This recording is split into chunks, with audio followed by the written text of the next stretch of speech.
সস্তার চেয়েও সস্তা নিয়ে আলোচনায় ফিরলাম বিরতির পর। ডক্টর মজুমদারের কাছে আসবো, যদি সত্যি রূপায়ণ হয় তাহলে কি মনে হয় রাজ্যের প্রকল্পটা সত্যি অনেকটা ধাক্কা খাবে? না, রাজ্যের প্রকল্পে এই মুহূর্তে তো রাজ্য সরকারের যে ন্যায্য মূল্য ওষুধের দোকান আছে, একটু আগে আমি আমাদের ইউনিয়ন বলে একটি সরকারি মেডিকেল কলেজে ছিলাম, তো ন্যায্য মূল্য ওষুধের দোকানটা দেখবেন এখন ফাঁকা। তার কারণ হচ্ছে সরকার নিজে কিনে রোগীকে দিচ্ছেন। শুরু হওয়ার পর যে রোগীর লম্বা লাইন ছিল, কারণ তাকে কিনতে হচ্ছে না, যে কিনতে হচ্ছে না, আমি যেখান থেকে পাই যদি ফ্রি পাই তাহলে তো free is free, weather it is 90%। কিন্তু আপনি বারবার ওই জায়গা কনফাইন্ড হয়ে যাচ্ছেন, শুধু রোগীদের জন্য তো নয় অমৃত, এবার হচ্ছে আমি হসপিটালাইজডদের জন্য নয়। এবার আপনি যে পার্টটা বলবেন যে ওইখানে চিত্তরঞ্জনের যিনি ডাইরেক্টর, তিনি একটি জায়গায় বলেছেন যে বাইরের মানুষকেও প্রেসক্রিপশনে দিলে আমরা দিতে পারি।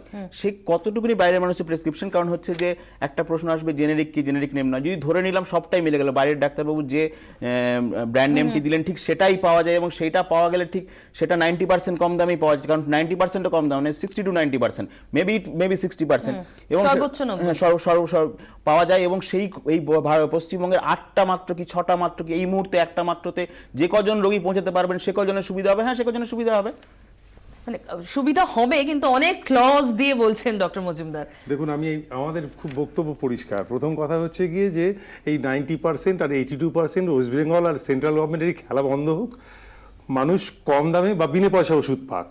এর মধ্যে দুটোর মধ্যে একটা মানে বলেন 9-6 ব্যাপার আছে।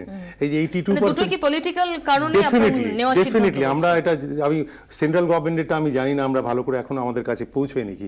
ওয়েস্ট বেঙ্গল গভর্নমেন্টটা দেখেছি অনেক কম দামে বাইরে ওষুধ পাওয়া যায়। আর সেন্ট্রাল গভর্নমেন্টের সন্দেহ এটাই, যেখানে 10% এফডিআই হচ্ছে, মনোপোলাইজেশন অফ টোটাল মার্কেট, যেখানে বিদেশি বহুজাতিকদের দিয়ে দেওয়া হচ্ছে, সেখানে হঠাৎ সরকারের এত মাথা ব্যথা হয়ে গেল দেশের লোকের জন্য যে আমি 90% কম পয়সায় ওষুধ দেবো। এটা আমাদের চিন্তা যোগাচ্ছে। আর 2 নম্বর হচ্ছে গিয়ে টোটাল ভারতবর্ষের ওষুধের যে বাজার, এটা একদম মনোপোলাইজেশন হচ্ছে একটা টোটালি এমএনসি আর আমাদের বড় কোম্পানিগুলোর। এইখানটা থেকে আমাদের যেটা আমাদের প্রপোজালটা বলছি, সরকার এবং এমএনসির মধ্যে কোথাও একটা সম্পর্ক রয়েছে, নাহলে 10% এফডিআই হতে পারে না।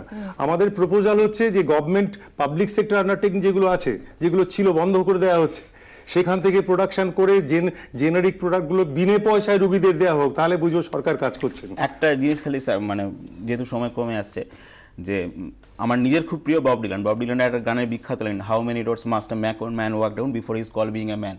অনেকটা রাস্তা হাঁটলে তবে তাকে আমি মানুষ বলতে পারি, অনেকটা দিন যাক এই লঞ্চ হয়েছে তবে তাকে আমি অমৃত বলতে পারি। অমৃতর আগে আসে, অটা উড়ে গেলে মৃত হয়, সুতরাং অমৃত বলার জন্য আমার সময় লাগবে। কিন্তু যতগুলো ফোন এলো আপনি ইতিমধ্যেই শুনেছেন, মানুষ কিন্তু না চোখের সামনে দেখেই শুনেই মানুষকে এই মুহূর্তে, এবং কোথাও একটা অবিশ্বাসের জায়গা রয়েছে রাজ্যের প্রকল্প।